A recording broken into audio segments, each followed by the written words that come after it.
Good afternoon. It is 3 p.m. here in Austin. I'm so happy to serve you today. If you are watching live, make sure you post in the comments, share with me an insight, share with me a question. Would love to hear from you. Well, we'll get started here in just a moment. This is an opportunity for us to every week take a moment, a break. Maybe you're taking a break with me. Maybe this is an opportunity for you to close your office door. Maybe this is an opportunity for you to stop emailing folks, to just, put your phone down maybe and watch us live. So these trainings are intentional. We pick topics that are important to you, to us leaders in the moment. Sometimes these topics are provocative, sometimes these topics are necessary because they're happening in the moment. Our workforce is being impacted by certain things right now. So they're timely. These trainings are timely. So if you follow me across all the socials, you're going to want to stay close because every week these live trainings come on. They're live trainings, live sessions, whatever you want to call them. But we are going to be here to provide you with an important topic, but more importantly, strategies so that you can simplify your leadership because your job is to amplify your impact. Our job, my job, is to simplify leadership for you so that you can go amplify your impact in your communities, in your organizations, in your families even. That's your job, is to amplify your impact as a leader. And my job is to help you simplify it. So welcome to our session today. Today's session is titled How Reactive Leadership is Holding You Back. Now, if you are inspired during our time together, you're going to want to post your comments or even your insights. I'd love to hear from you right away. So, the reason why this topic is so important right now is because of the rise in incivility in our workplaces. The Society of Human Resource Management came out with a study recently that there has been an increase in uncivil behaviors. So that got me thinking, well, why are we showing up misbehaving, mistreating, disrespecting, undermining our peers or our direct reports? What's happening in the world? Well, a lot's happening in the world right now. And so I felt it necessary that we talk about the differences between reactive leadership and proactive leadership. Now, right now, we're living in a time where we have to react fast. There's crisis at every corner. I mean, don't you feel like sometimes you're always putting out fires? You're reacting to one crisis after another? It's exhausting. So, what if I told you that there's a better way to do this, a better way to lead with more control, with more intention, right? More intention, less burnout, more intention, less disgruntled employees, more intention, and more committed, engaged employees. What if I told you there's a way for us to do that? There is a way for us to do that. So we're going to talk about that on our time together today. So for those of you who don't know me, hi, I'm Dr. Denise Simpson. I'm so happy to serve you today and every day, every week here across all of the social feeds. I am a leadership trainer. I'm an executive and leadership coach. I'm also the founder of Masters of Leadership Institute, where our primary focus is to help you master the mindset, the skills, and the strategies so that you can go amplify your impact. And we just opened a brand new program called Amplify Leadership. So excited about this brand new. We only have a handful of people in there right now. It is brand new. So excited. The whole point of Amplify Leadership is to streamline and simplify leadership for you. That's what we get to do at Amplify Leadership. And we're going to talk more about that towards the end of our time together. So, why is this topic important? Just like I mentioned, it's timely. Right now, we need to talk about what's happening in our organizations. I'm not talking about what's happening on social media. I'm not talking about what's happening in your families. I'm not talking about what's happening in your communities. I want to talk about the workplace. And this is where the leader and follower dyad is important. This is where we see reactive leadership versus proactive leadership explicitly and implicitly. We want to talk about what those two types of approaches are to your leadership and which one's the best. How should you handle a crisis situation? What are the best ways to do that? And so as you're coming in, please make sure you say hello in the comments. We are getting started here right now. So if you're just jumping on, say hi, and then let's get to it. Here's why this is important. So, if we can shift from being a reactive leader to a proactive leader, then we have more control over our team's performance, over the culture that we create, the culture of trust that we want and intentionally want to create. And we get to avoid burnout as leaders. Reactive leadership. We're going to spend some time on what's happening in the brain when we look at a reactive leader versus a proactive leader. And then we're going to talk about the balance of the two, and which one of these approaches is the best for you. Because what I don't like to do is tell you what to do. I'm not saying this is right, this is wrong. Listen, you are human. We are reactive in moments that are heated. We are reactive in moments that trigger us in the workplace. And there are times where we need to just take a step back and assess what happened, evaluate what happened, and then use that information as data. Right? We don't want to judge ourselves, shame ourselves for the way we reacted. And so I'm not going to say that's wrong. Don't be a reactive leader. What I'm trying to say is that's human. It's normal to be a reactive leader. But what if I told you there's a better way to do this? And maybe you should consider the better way to do it. That's all we get to do as trainers. We're not telling you what is right or what is wrong. There's enough people out there telling you what is right and what is wrong. But what I'm going to tell you is you decide what's best for you by taking in information, being informed so that you can make a decision on how you want to lead. That's how we run things in the Institute. And we're going to do that every single week. And it won't be any different today. So it's important that we take a look at reactive versus proactive leadership. And I'm going to share with you the keys. There's three keys. There's always three keys with me. And those three keys happen to be three variables, the three variables that you must master. And we're going to talk about mindset. We're going to talk about the skills that you need and the strategy. So why don't we get into that right away? And again, if you're watching this, even on a replay, make sure you comment below. So as I mentioned, those three variables, mindset, skills, and strategy. These are the three variables that impact your leadership. We can measure them. They are quantifiable. I have an assessment that measures our clients' impact. And we look at those three variables. And that's what we're going to do today as we're looking at this through the lens of reactive versus proactive leadership. It's always those three variables. And it's from the 5x5x3 formula that I created that is inside the Institute. So, and by the way, some of you have DM'd me asking, do you have transcripts for this? Go to YouTube. You can download transcripts of every single one of my training videos. Every single one of these videos, you can download those transcripts. Okay.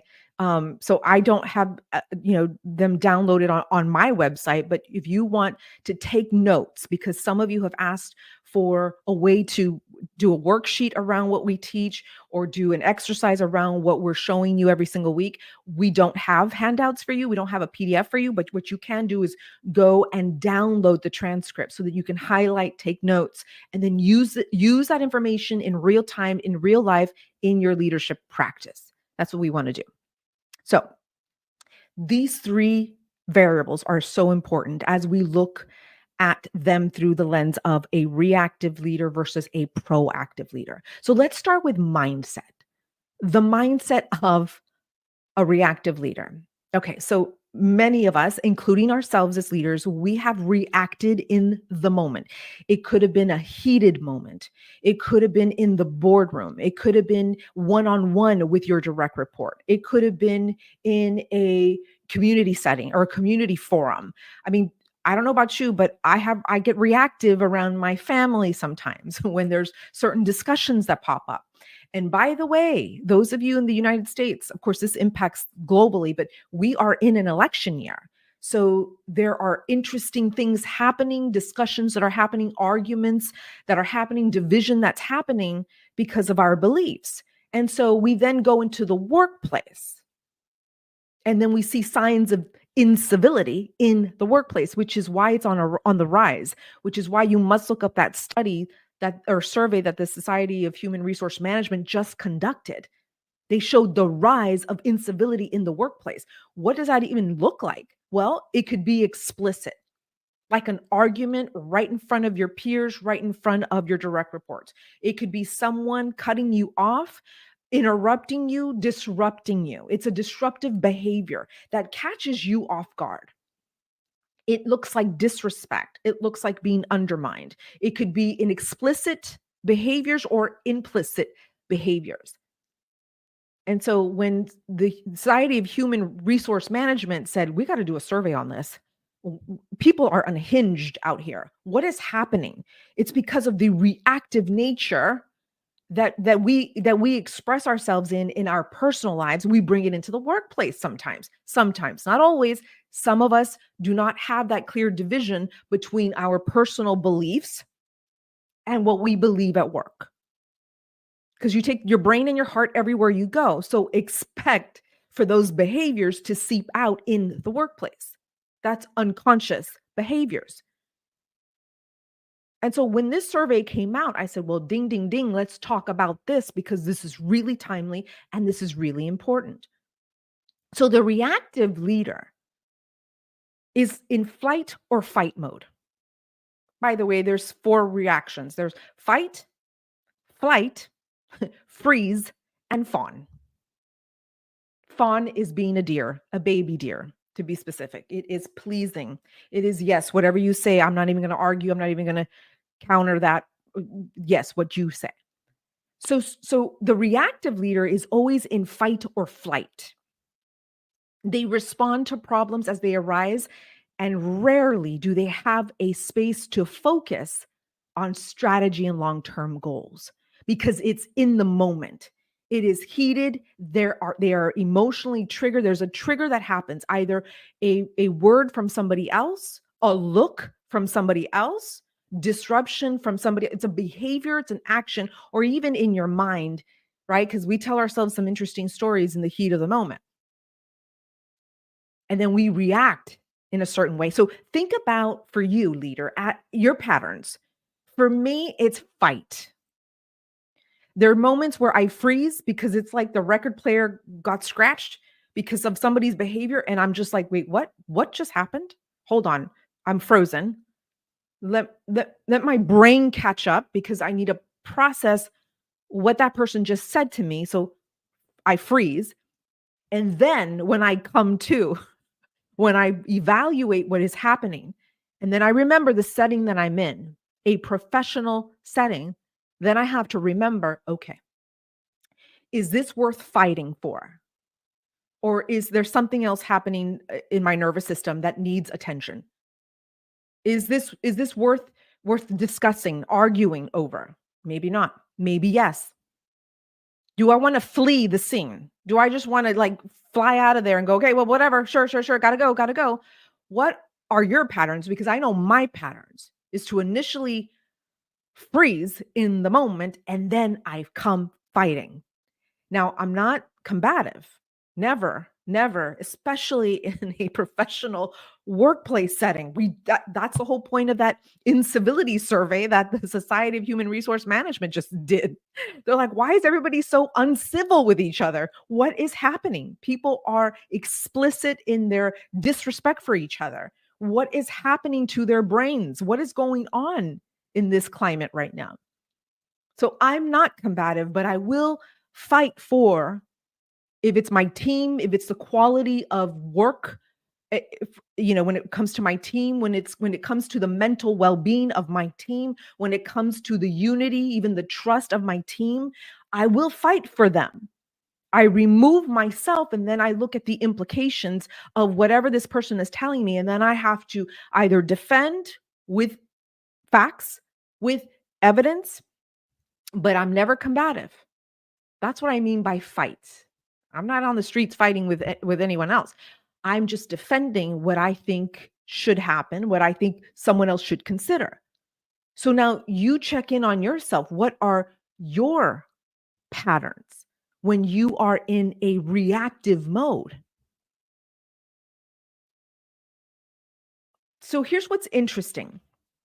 The reactive leader doesn't have space to focus, mental space to focus, because they are narrowing in on what is happening in front of them. So forget this peripheral vision that a leader is supposed to have, a strategic peripheral vision looking forward and outward, forward.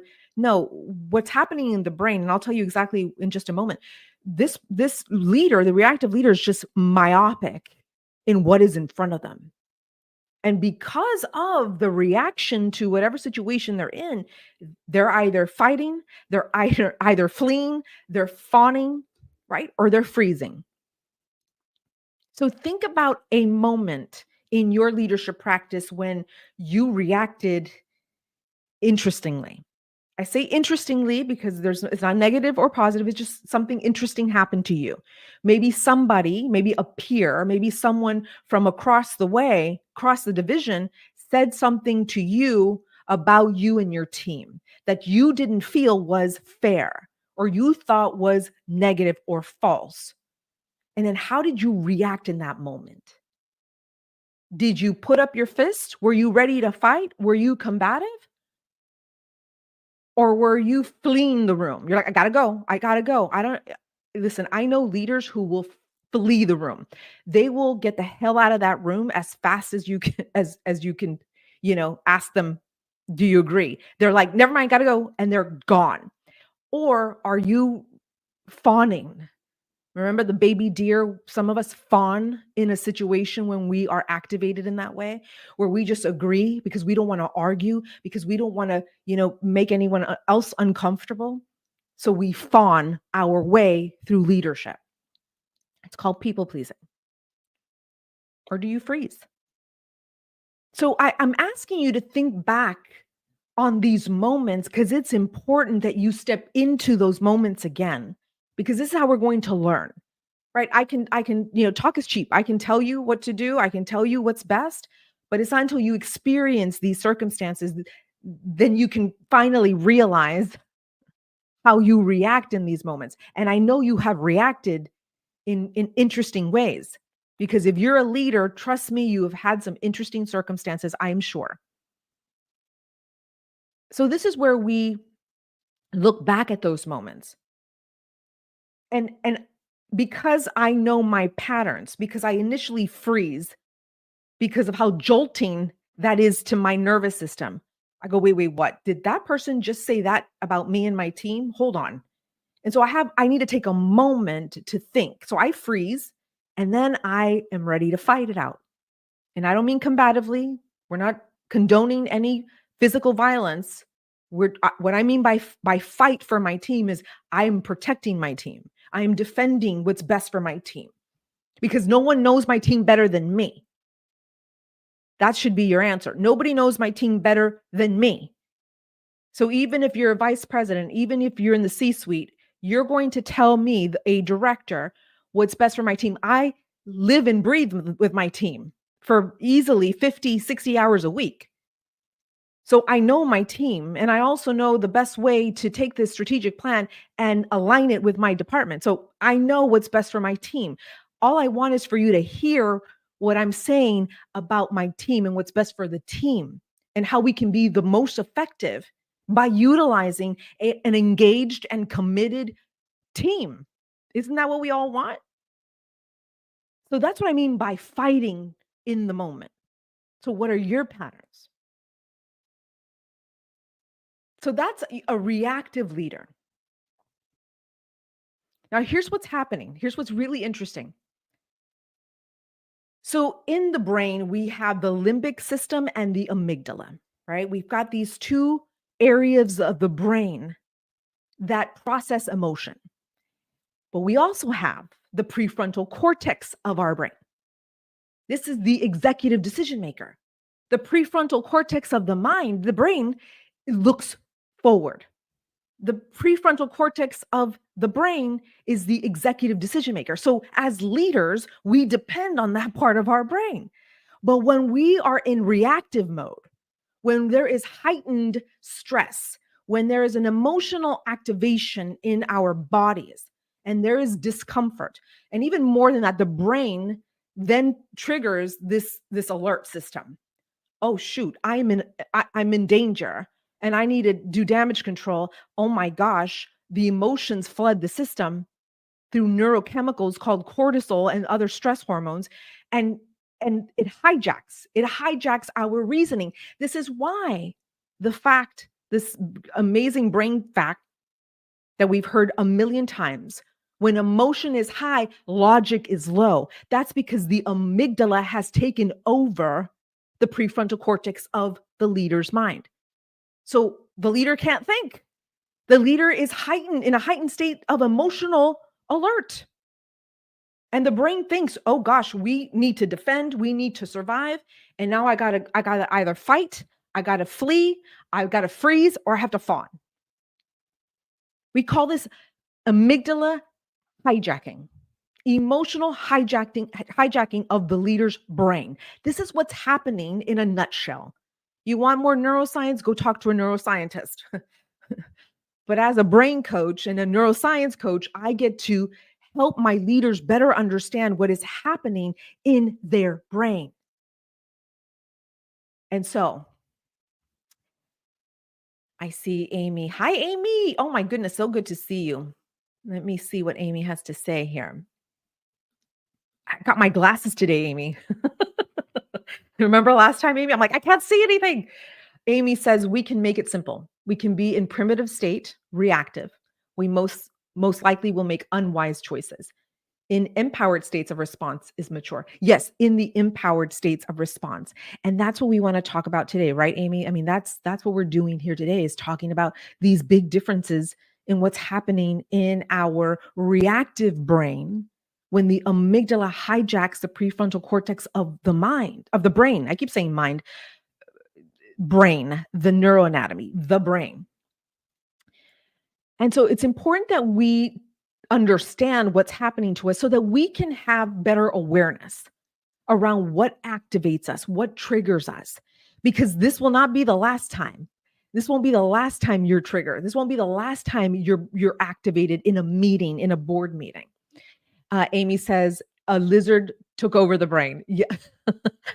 And for some of us, Amy, it's like a T-Rex like wants to destroy you. It takes over my brain. Reacting creates fear in the team. Good point, Amy. The impact on the team, right, Amy? I mean, Amy and I have been trained in some very sophisticated, elevated techniques. And Amy and I know that there are mirror neurons that we share in a team. This is why there's this group think sometimes, right? That's when a leader behaves perhaps in a negative way or yielding negative results, the team gets to see this and gets to experience it for themselves. It's called mirror neurons. We're mirroring each other's neurons. It's almost like it's contagious. There's a contagion happening. So thank you for bringing that up, Amy. Thank you, because I'll make sure we touch on that again here very soon. So that's what's happening in the brain. The cortisol levels start spiking when we are activated. The stress levels increase in our bodies. And what is happening? All of our brain's resources are now focused on the immediate short-term result right here, right now. Whoever is yelling at me, screaming at me, arguing with me in the boardroom, the brain's resources all go to this one spot. While the prefrontal cortex gets hijacked because the prefrontal cortex is so interested in the peripheral vision and the strategic thinking and forward focus thinking that a leader is hired to use. But when we are reacting in reactive leadership, you're just focused on whoever is in front of you and what you have to resolve right there in that moment. So you then eliminate all of your other faculties because you are so activated in this one moment. This is what reactive leadership looks like. Now, you tell me, have we seen that in our organizations? Have we seen that in our communities? Have we seen that in our families? I mean, some of us have lost contact with our families because of our political division. We can't have these conversations because there's amygdala hijacking at these special holidays. And we'd rather not do the holiday together because we just don't want to feel like crap anymore. And we don't want to keep going into these fight, freeze, fawn moments. So that's what's happening in the brain. But it's important that we leaders know what's happening, don't you think? Don't you think? So that we can better leverage our brain? Because we were hired to solve problems and create results with our teams. So, what part of the brain do we use in order to do our jobs? The entire part of our brain. And that prefrontal cortex, the executive decision maker, that's the part. That's where I put my money. I put my money on my prefrontal cortex. And so it's important that we understand the neuroscience behind what's happening, reactive leadership versus proactive leadership, and then the balancing of the two. It's important that we know this so we can leverage this as we move into uncertain climates, challenging climates, difficult climates. I mean, there is another study that Harvard Business Review did where 80% of managers avoid having difficult conversations. 80% of us out here are avoiding having difficult conversations. Number one, the amygdala hijacking that will probably take place either in you or in your direct report, and you don't know how to navigate through that. You probably don't have the skills either to be able to communicate difficult information, and you certainly don't have strategy to do that. So again, it's important that we understand this so that we can leverage what's happening in our brains. Wow, right? I know it's a lot. It's a lot, and I got a lot. I got a little more to cover. A little more to cover. So when we look at proactive leadership, so we talked about the reactive leader with the amygdala hijacking, the cortisol levels and the stress levels that increase, the short-term focus that a reactive leader has versus now the proactive leader. Now, this leader is focused on anticipation and prevention of problems. Their mindset is completely different. They are anticipating and preventing. They anticipate the challenges and because they want to empower their team to handle these issues as they come up way before they escalate. So a proactive leader is proacting. They are anticipating problems so that we can prevent damage or further escalation of a situation. That's what a proactive leader does. And the proactive leader uses their prefrontal cortex in preparation for these challenges, these circumstances. So that's what's important to know about proactive leaders and what they're using, how they're using their prefrontal cortex to navigate through these challenging situations. Now, there's so much more to what a proactive leader, how the proactive leader can prepare for these circumstances. There's so much we can do. But for the sake of our time together, I just want to point out a few things. So, when emotion is high, logic decreases. So when emotion increases, the logic or reasoning decreases, right? Because we talked about the amygdala hijacking, and that's when our prefrontal cortex rational thinking starts to decrease. And so it's not the opposite, but the proactive leader says, okay, since I know that that's what's going to happen in my brain, since I know my patterns, since I know I am very reactive in the moment, and trust me, I am one of those people.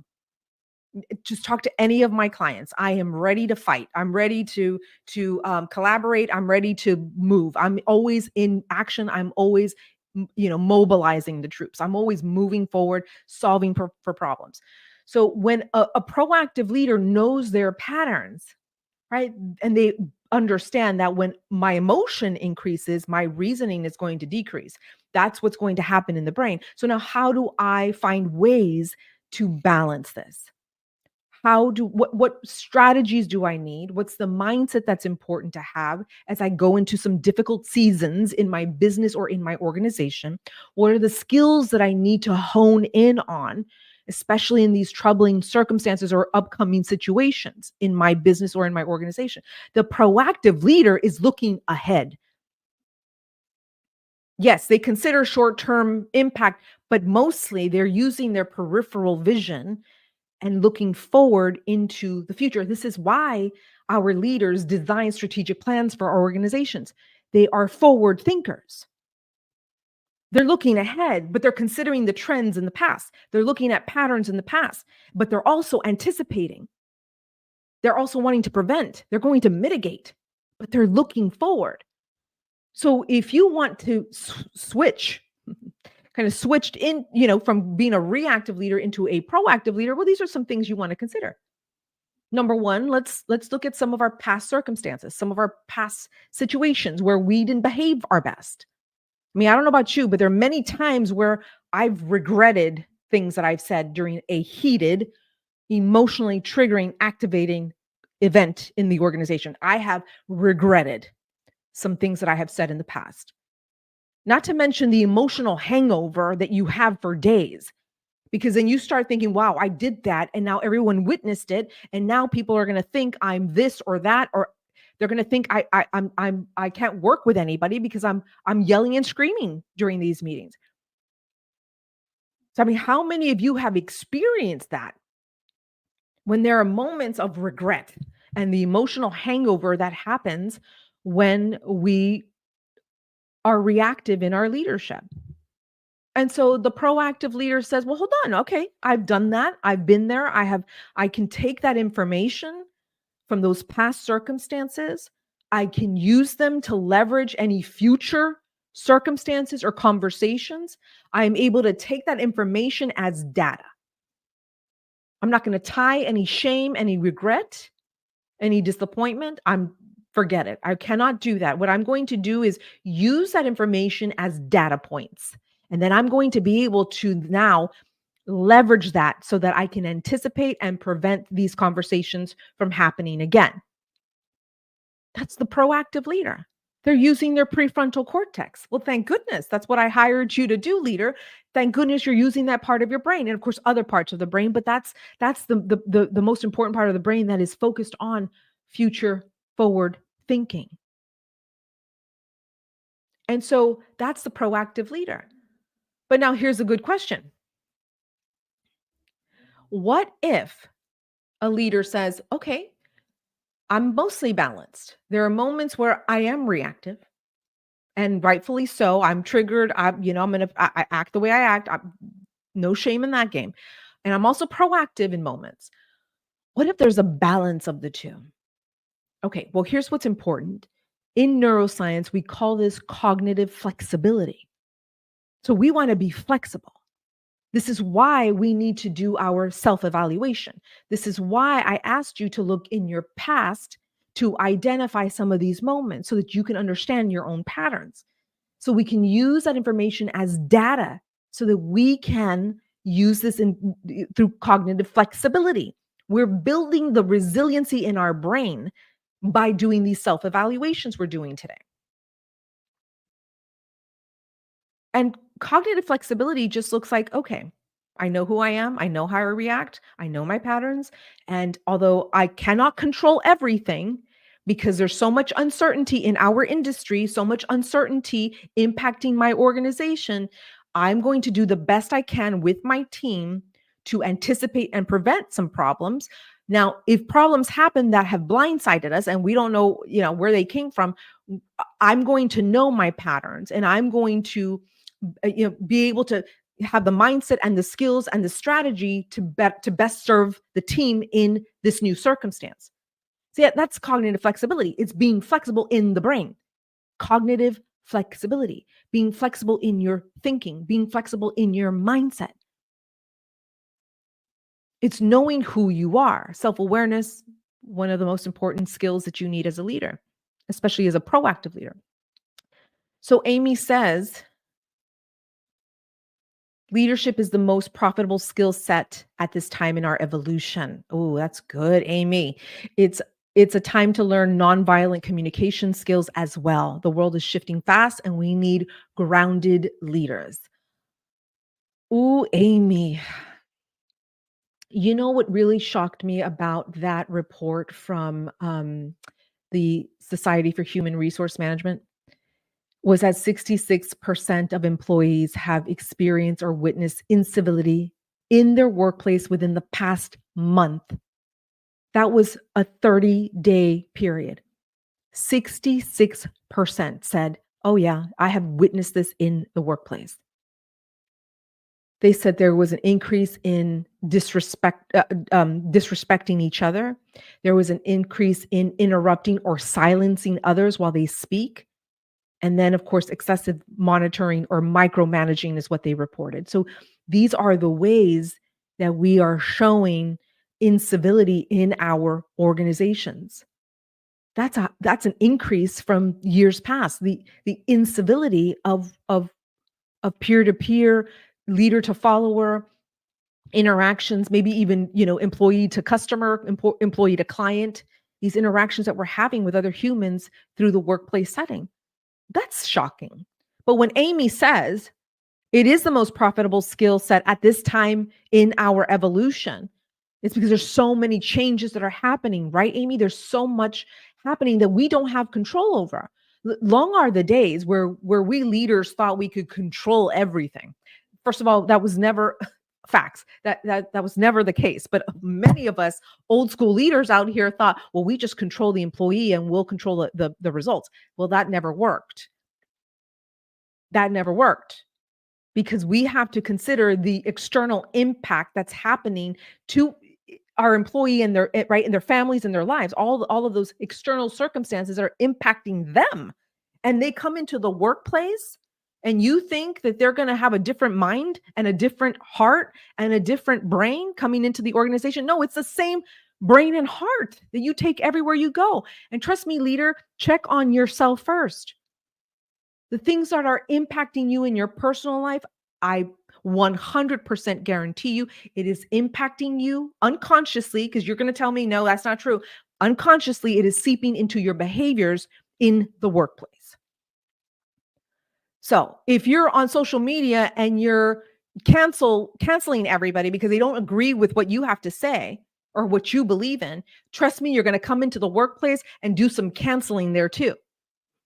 You're going to cancel your peer. You're going to cancel your leader. You're going to cancel your clients. Trust me, you take your brain and your heart everywhere you go. So there will be some seepage in the workplace, which is why it was shocking and yet not shocking for me when I read the survey from Society for Human Resource Management.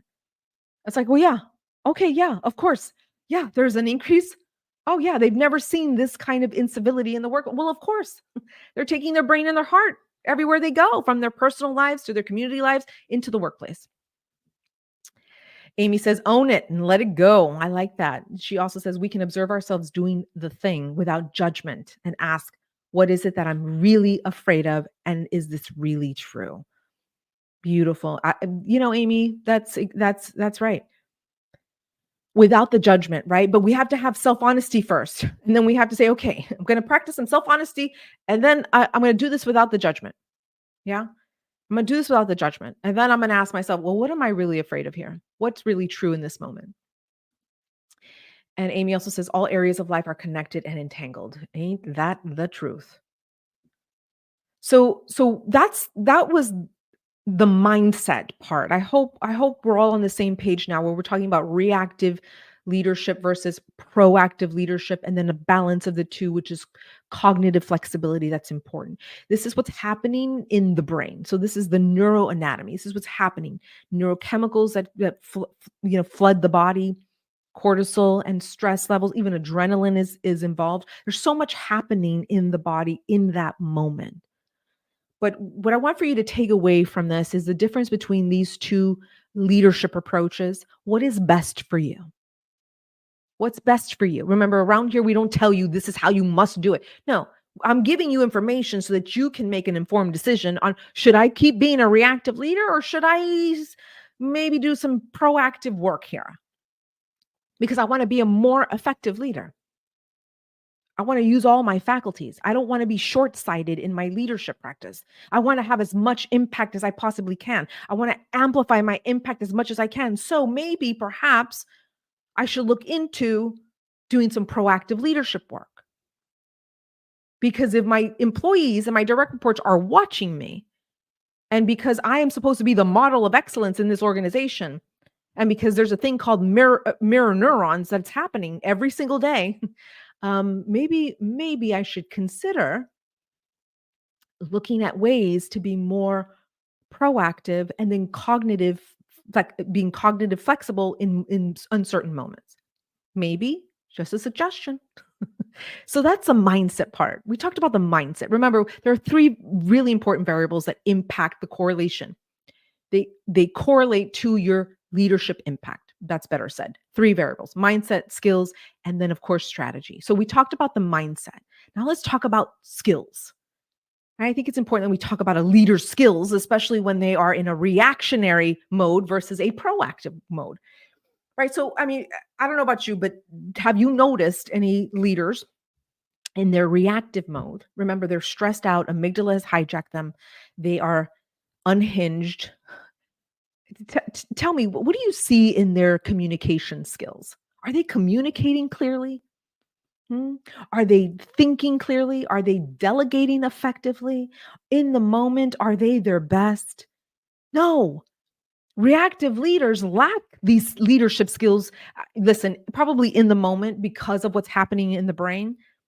But these leaders lack the skills to communicate, to delegate effectively, to plan strategically.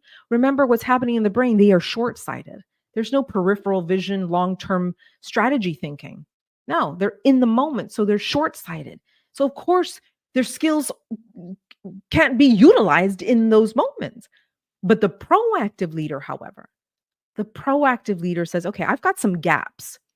And again, because I know my patterns and because I know my activations, I know when I'm triggered. Okay, so I also want to make sure I've got my skills on lock, because I want to depend on my skills when my brain wants to shut down and when my brain wants to go into hijack mode. When I'm not able to use my prefrontal cortex, okay, maybe I can count on some of these skills that I've been developing. So the proactive leader says, okay, I've got gaps, and maybe I should hone in on certain skills here. Maybe I'm not great at debate. Maybe I'm not great at expressing or articulating, the value of my team. Maybe I need to work on communication skills. Okay. Or maybe I don't know how to delegate when I'm stressed out, and when I'm activated in the moment. I don't want to put a lot of work on my team. So I got a problem delegating. Okay, that's a gap. Let's look at the gap of delegation skills. How about strategic planning? There's so many leaders I know, and that may be, besides self-awareness, that could be the second least developed skill: strategic planning. And strategic planning is necessary at all levels of leadership. And so maybe because you are short-sighted in the moment when you are activated, there's no strategic foresight. There's no there's no forward thinking. Well, maybe that's something you want to consider developing. And we want to master these skills. It's important that we master these skills so that when our brain wants to go offline, or wants to go, run away, or wants to freeze, or wants to fight, we can bring up those skills, and we have to master those skills so they become unconscious. Mastery is the ability to execute effortlessly without the use of conscious resources. But don't you want to master some skills then? If you know your triggers and you know your patterns, mastery is the ability to execute effortlessly without the use of conscious resources. So start looking at the gaps in your leadership skills and let's look at you developing them to the point of mastery.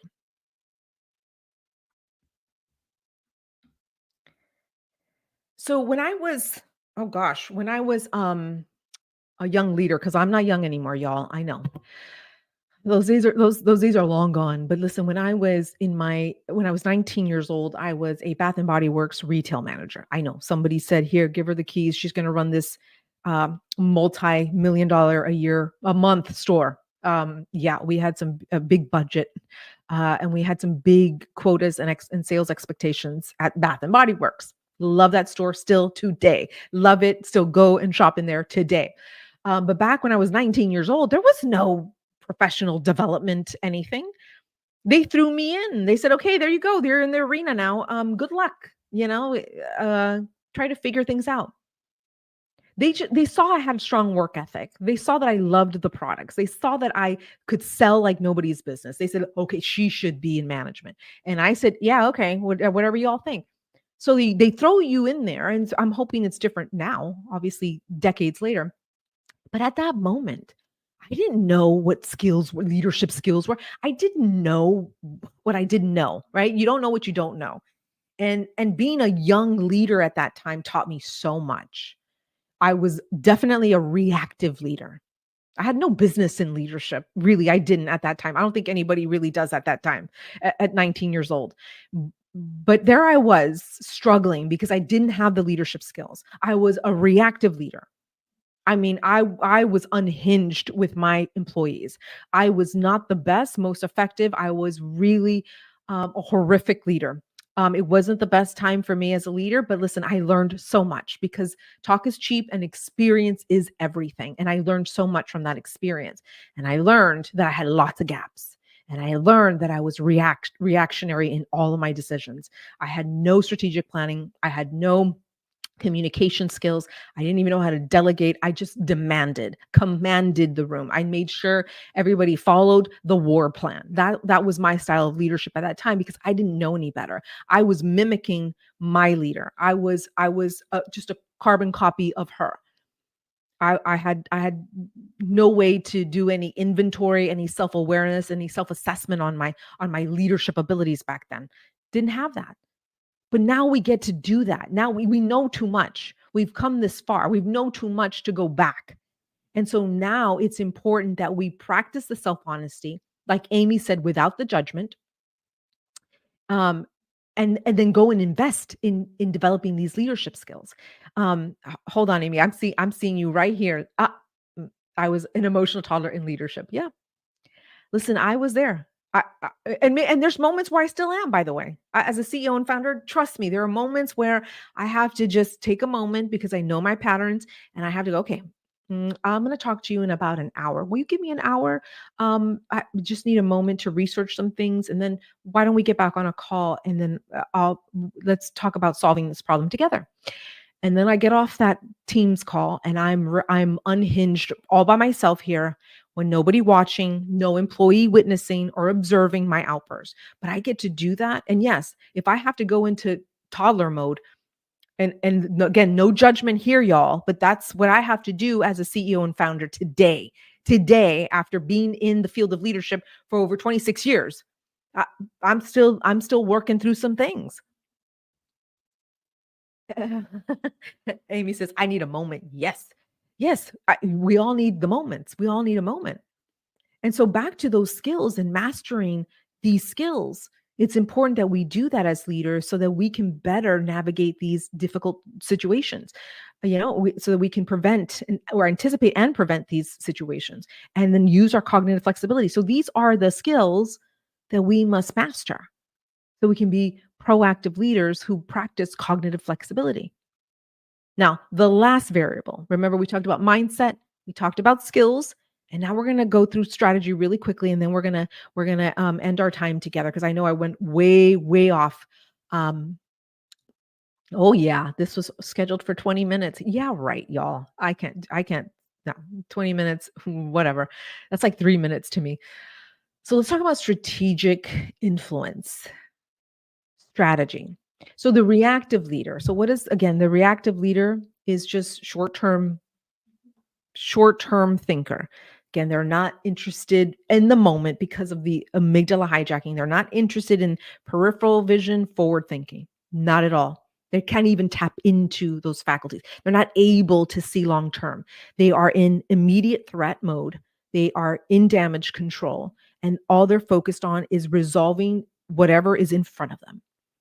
And so we're hired to use the prefrontal cortex of our brain so that we can strategically plan. So that if we're department leaders, we take the organization's strategic plan and we align them in our departments.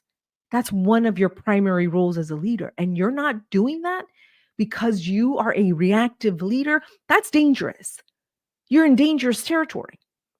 It's one of the primary reasons we hired you as a leader is to use your strategic influence. You're using your strategic planning and influence on your team.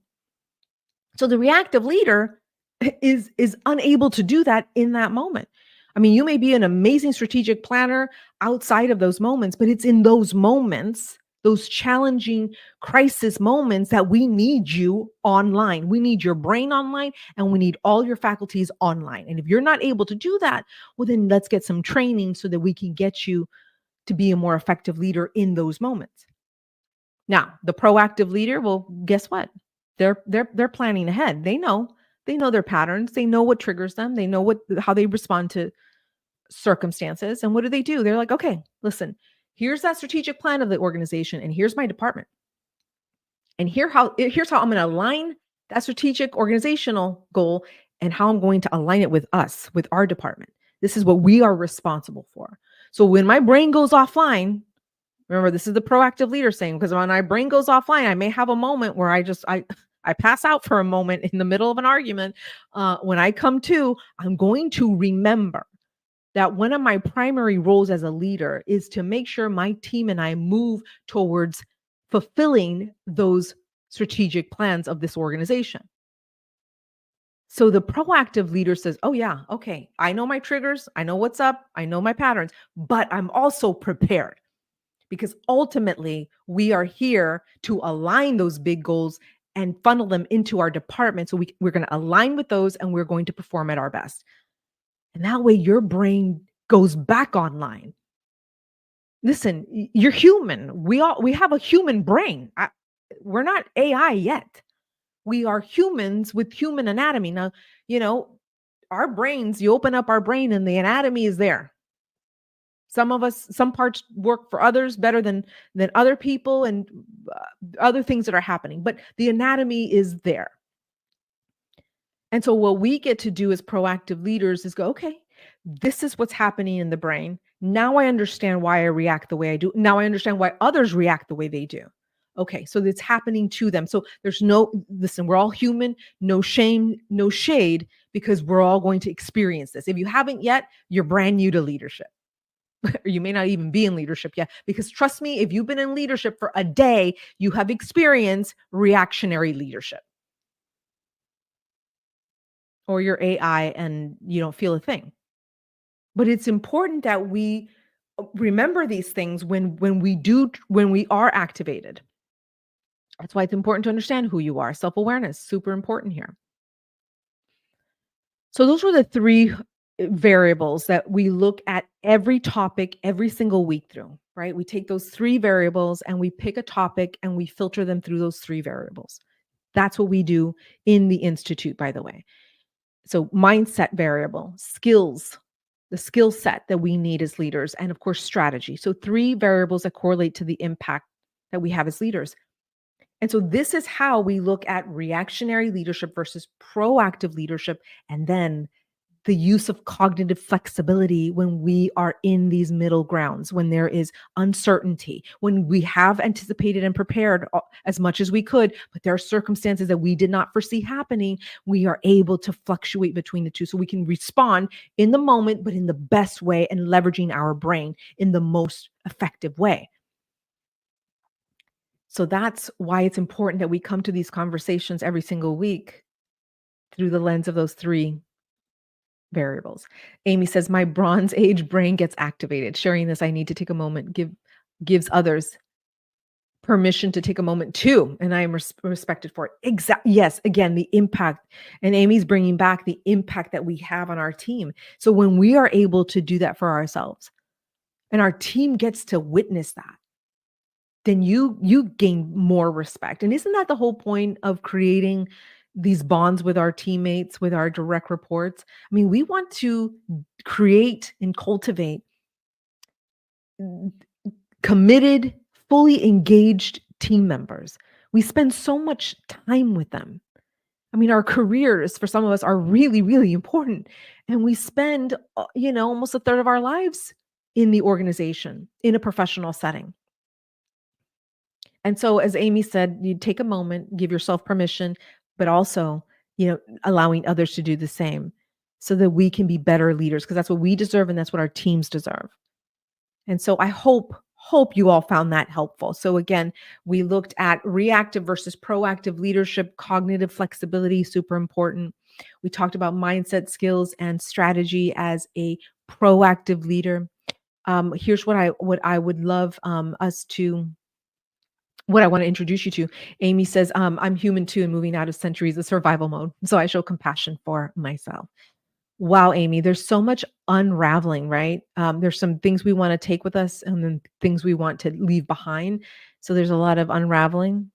And for me, survival mode, and we need survival mode. Listen, if I'm being chased by a tiger or a bear, trust me, I want all my faculties focus on my brain resources, focus on my legs and my extremities, and getting me to run the heck out of there, right? Survival mode in circumstances like that is important. But we're not living in those times in the workplace. We have been programmed to be in survival mode, which is why we're so reactionary now. Interesting, right, Amy? Wow. Okay. So here's what I want to share with you. Again, for those of you who are joining or watching the replay, now remember, we stream this everywhere. We stream this on YouTube, LinkedIn, Facebook. Yeah, I've got 2 Facebook accounts, but we're everywhere. And then you can also watch the replays on my website at drdenisesimpson.com.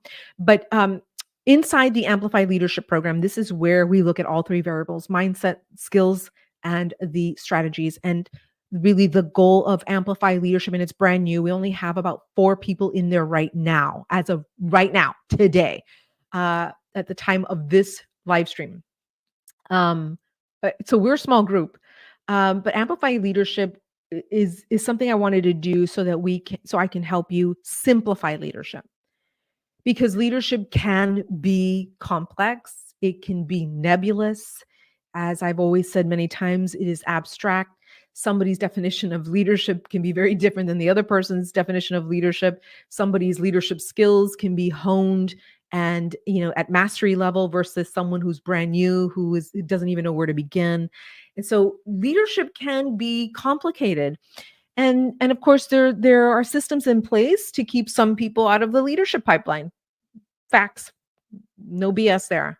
And so what we want to do inside Amplify Leadership is, if you are in leadership and you value leadership development and training, you value your growth and expansion, then this is the program for you, Amplify Leadership. It's a monthly membership. You cancel anytime. Listen, we don't question you. If you want to leave, you just do it. You just click on bye, gotta go. That's it. I mean, we're only here for the season that you need us in. This is not to be a crutch. You're not supposed to be dependent on us. This is to help you in the season you're in as a leader right now. It's monthly professional development and coaching. And we have a certification in there as well. So there's a signature course in there. If you complete it, you are certified. And you get an online digital badge and certificate to show your employer, to put on your resume or your CV, or even on LinkedIn to post your credentials. And so we have designed micro credential courses as well. So if you are looking for just a short, 10-hour, 5-hour credential in a very specific topic, like we're going to have a team building micro class here very soon. You're going to get credentialed for that, so you can show your employer that you are doing professional development. Some of your employers will pay for professional development. Others don't really care about your development or growth, unfortunately. So That's why we wanted to make Amplify Leadership economical for all leaders at all levels of the pipeline of leadership. So you're going to want to go to, let's see here. Don't hide that one. Let's open this one up. Okay, there we go. No ticker. Listen, y'all, I'm getting to know StreamYard really well. Okay, so the website is my website, drdenisemsimpson.com. You're going to go to drdenisemsimpson.com/amplify. Amplify, because when you simplify leadership, you get to amplify your impact. That's why we did what we're doing. This is why we created Amplify, because it's too complicated out here. And we want to simplify leadership for you so that you can go do your best, go amplify your convictions, go amplify your values, go amplify your impact, because you deserve it and so does your team. And so you're going to want to join us at drdenisemsimpson.com/amplify. All right. Wow, y'all. Oh my goodness. Thank you so much. Oh, Amy and all those who are watching all over the platforms here. Thank you so much for joining me today. Expect another training like this next week. I think we're gonna touch on incivility next week. Again, I think we're gonna go into the full survey and talk more about that. A lot of my clients are experiencing this right now, reactionary leadership in uncivil environments in the workplace. And so I think it's worth talking about or considering to talk about that again next week. So we'll see. But you're going to want to follow me here and make sure you join me live. So thank you so much, Amy. Thank you. Always love seeing you, my friend. Oh my goodness, and all of our friends watching across the way here. We will see you next week. You all take good care of yourselves. Bye.